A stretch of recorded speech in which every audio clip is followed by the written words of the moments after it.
It's kind of annoying sometimes how each genre of music hives itself off from other genres, almost setting itself up in opposition to them. A few years ago there was a video doing the rounds of rappers being interviewed by a supposed classical music nerd. Turns out he was actually just a corporate social media editor. And so there he was, all awkward and bookish, interviewing Doja Cat and getting all embarrassed when she mentions the word booty. Doja, are you... You're a musician? I'm a rapper and You're a singer. I would love to hear a piece of your music. Yeah, absolutely. What should I listen to? You should listen to Juicy. Juicy? Yeah. Juicy. Okay. Yeah, it's about butts. Okay. I know it was a joke, but it was a pretty annoying perpetuation of the idea that to love Beethoven, you have to be scared of your own body. Capturing the complexity of modern African-American life. Congratulations, Kendrick Lamar. On the other side of the coin, when rapper Kendrick Lamar won the Pulitzer Prize for Music in 2018, it was also pretty annoying to hear some classical musicians ranting about how this music they'd clearly never listened to didn't deserve such a prestigious award. To be fair, it was a pretty small minority. Most of my composer friends in particular saw it as nothing but a cause for celebration. Being creative offers up similar challenges whatever genre you work in, although there is one significant difference which I'll talk about at the end. But from my perspective, it's really quite simple. Music is music. It is actually possible to like Doja Cat and Beethoven. This video is about a Kendrick Lamar track, but I'm also halfway through my next one, which is about Alban Berg's amazing atonal opera Wozzeck. To me, there's nothing more natural than this kind of flipping around. And if you think either of these kinds of music isn't worthy of your time, ask yourself whether you're really enriching your life's experience with that kind of attitude. I don't like your attitude. Now, personally, I've been quite a big fan of Kendrick Lamar's music for quite a while now, particularly his 2015 album To Pimp a Butterfly, which has that rare quality of being a unique sound world all of its own. With its incorporation of jazz elements, it offers up its own take on the universality of sound.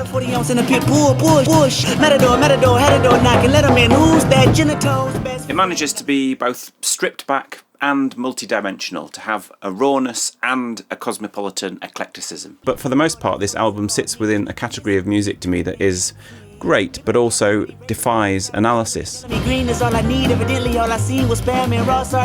As a composer, I'm always looking to figure out how stuff works, whatever genre it's in. I've learnt just as much from studying the production of a modern pop track as I have from, say, a Beethoven symphony, and I really mean that. But not everything reveals its secrets.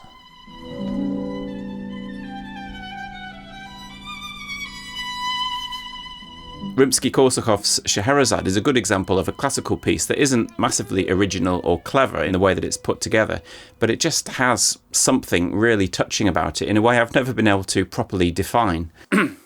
It just has something. And as I say, much of Kendrick's music falls into this category. But then I was listening back recently to the track Alright from To Pimp a Butterfly. As many of you will know, this became even more famous when it was used as a protest song by the Black Lives Matter movement. We gon' be alright.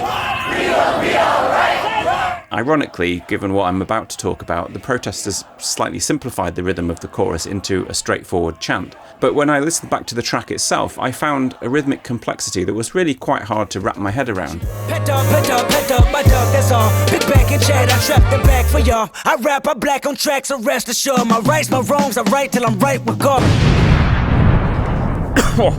So at last, here was something explosive that I could take apart and analyse. What were the rhythmic approaches that made this feel so intricate and fascinating? But if I'm sounding slightly like I have to justify analysing a hip-hop track, it's because I don't want to be classical Kyle making a bookish analysis of a track which completely misses everything that's important about it. But I don't think that's what I'm doing. If you want violence, knife crime and misogyny, you'll have to wait for my video on Alban Berg's opera. But if you want to learn how some of the smartest musical minds today put stuff together, stay tuned as we delve into the rhythmic subtleties of Kendrick Lamar's Alright. If God got us, then we gon' be alright. We gon' be alright. We gon' be alright. And let's start with the meter itself. The vast majority of popular music is in 4/4 time, and hip-hop as a genre is more entrenched in 4/4 than most. I searched for quite a while and I couldn't find a single example of a hip-hop track that was genuinely in, say, 3/4 time. A typical pop 4/4 bar will have a kick drum on the 1, a hi-hat emphasising the 8th notes, and a snare drum on beats 2 and 4, known as the backbeat. There are of course variations on this. You can cut the beat in half to make a track in 2/4. Or you can stretch the beat out over 2 bars, and that's known as half time. Or you can turn the hi-hats into triplets to make a 6/8 or a 12/8. But still no 3/4 time, which I think is a bit of a shame because I think it sounds pretty good. But within this limited choice of meters, there's still plenty of variety available by stressing different parts of the bar or by rhythmic ambiguity. Sometimes the ambiguity can get so large that you even lose track of where the bar itself is. I did a video on this a few years ago, and here's one example from Herbie Hancock's Hang Up Your Hang-Ups.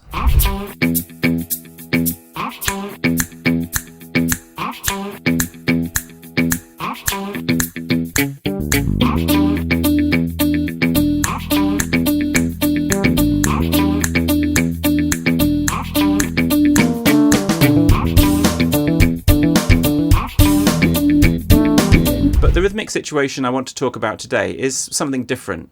I don't think I've ever come across a track before where the quarter note pulse is as clear as day, and yet it's still incredibly hard to figure out where the 1 is. So here's the underlying beat to Alright. Can you tell where the 1 is? My initial thought was it was here.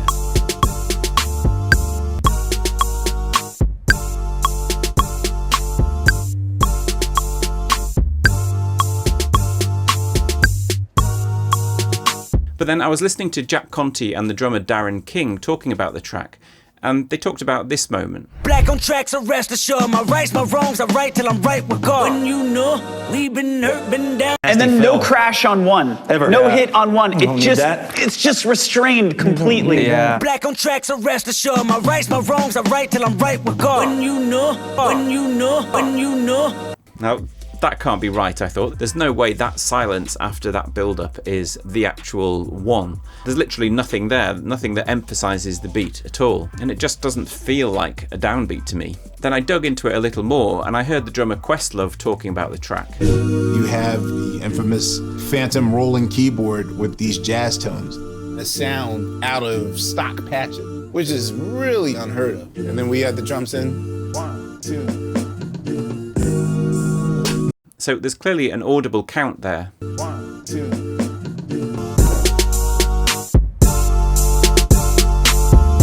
And this does indeed tie in with the count that Jack Conte was describing. What's particularly strange about it is that the beat I heard as the downbeat is actually beat 4, and the downbeat itself has almost no emphasis at all.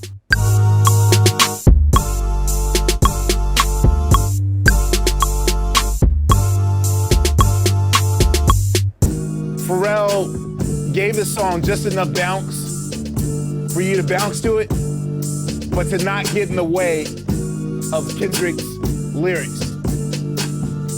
This gives Kendrick room to stand out front and just shine. Now, I've seen a couple of analyses of this track where they say it's not actually in 4/4 time at all, that it switches between 3/4 and 5/4.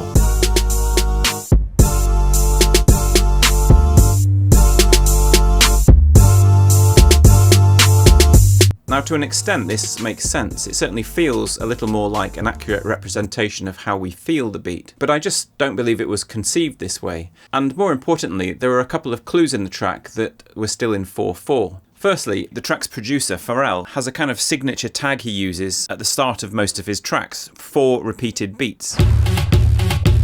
My milkshake brings all the boys to the yard.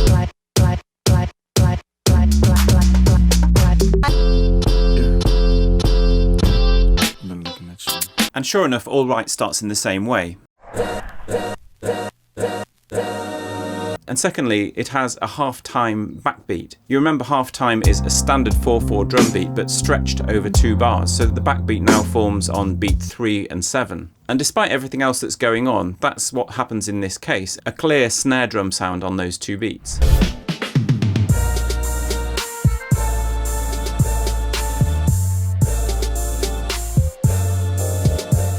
So my guess is that this is where the track started, with this kind of half-time feel. But how do you set about creating a beat with this kind of built-in ambiguity? So let's start off with the most obvious element, the quarter note beats on the hi-hat. and then add in the main snare drum in a half-time feel, so the 3rd and the 7th beat. And finally, a few ghost notes on the snare to add a little bit of bounce, as Questlove calls it.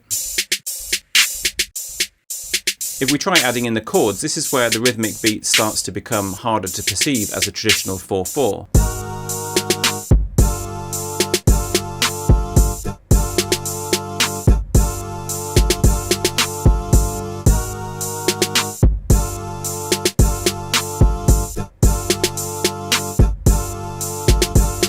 The chords are a very jazzy minor ninth.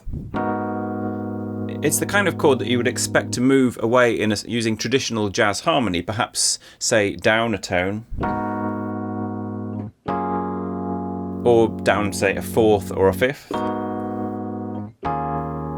But instead, the whole chord slides down a semitone. And this gives a really strong sense of arrival on that second chord, which is why I felt like this was the downbeat, especially when combined with a bass drum.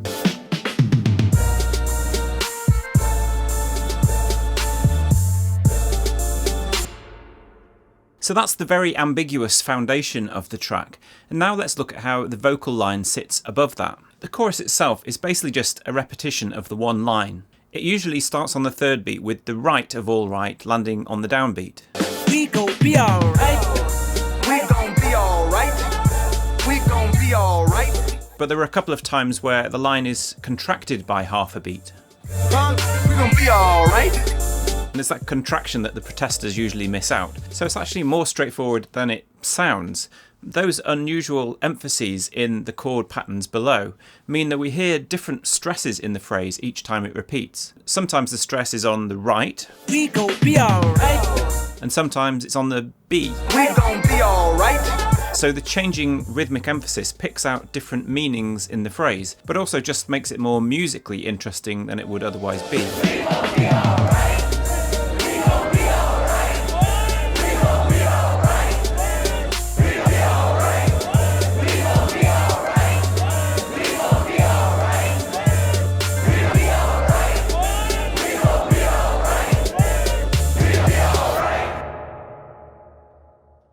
In the first main verse, Kendrick finds a new downbeat all of his own. The repeating phrase he uses lands each time on the 3rd beat. But if you heard the vocal line by itself, this stressed note would probably sound like the downbeat. And when I wake up, I recognize you looking at me for the pay cut. Bahamas, I be looking at you from the face down. Here's how it actually fits within our 4/4 grid. And when I wake up, I recognize you looking at me for the pay cut. Bahamas, I be looking at you from the face down. The first 2 bars here are unaccompanied, and you can see how weird this all feels when the accompaniment kicks back in on the 3rd bar. The accompaniment is coming in on the downbeat of its 2-bar phrase, but to me at least it really doesn't sound like that's what's happening. And when I wake up, I recognize you looking at me for the pay cut. Bahamas, I be looking at you from the face down. So we have an underlying beat where the downbeat itself is ambiguous, whether it's on the 1 or the 4, and the vocal line above now suggesting it's on the 3. So within one 4/4 bar, we've got 3 potential downbeats. Not surprising, I was confused. Later in the track, there's a faster repeated phrase that splits the bar into 16th notes in groups of 6, 4, and 6.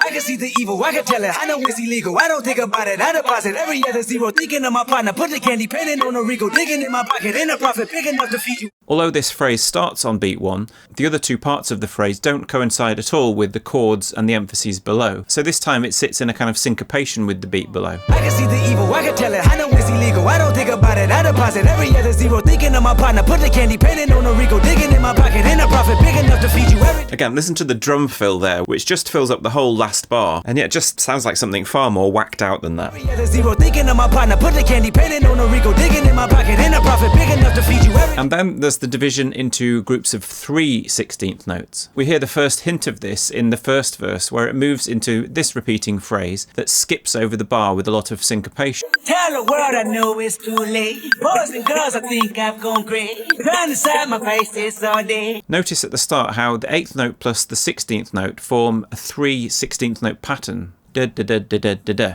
Now 3 16th notes of course don't fit into a quarter note. They only coincide with the beat after 4 repetitions or 3 whole beats. In the most virtuosic part of the rap that leads into our head-jerking moment, Kendrick piles up a whole series of these little 3/16th note phrases. Pet dog, my dog, that's all. Big back and chat, I trapped the bag for y'all. At the end of the third bar, these even continue over the bar line into the fourth bar. And I think perhaps my favourite moment in the whole track is the way the drum fill kicks in as Kendrick is mid-flow on those 3/16th notes. It's both thoroughly confusing, but also has a magical inevitability about it. I rap, I black on tracks, so rest assured. My rights, my wrongs, I right till I'm right with God.